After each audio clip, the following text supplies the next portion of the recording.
লবণ আর জল দিয়ে দিই।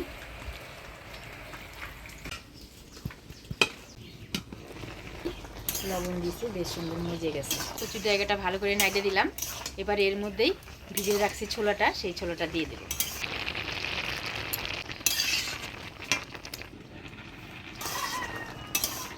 কচুর জায়গার সাথে ছোলাটা একবারে সিদ্ধ করে নিলাম।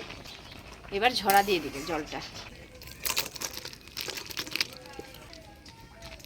কচু শাক রান্না করার জন্য আমি কাঠকলাই একটু জিরা ভেজে নেব। এই ভাজা জিরাটা কচু শাক নামানোর আগে বাইটে দিয়ে নামাবো। এবার শাকটা রান্না করব। ফোড়নে দিয়ে দেবো শুকনো লঙ্কা, গোটা জিরা, তেজপাতা। এবার সিদ্ধ করে রাখা ছোলা আর কচুর ডাইগা দিয়ে দিচ্ছি।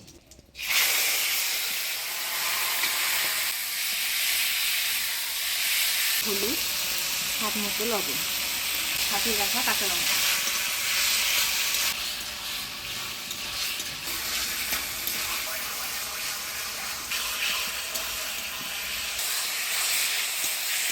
কচু শাক হয়ে আসছে। এবার একটু চিনি আর ভাজে রাখা জিরা বাটা দিয়ে নামিয়ে দেব।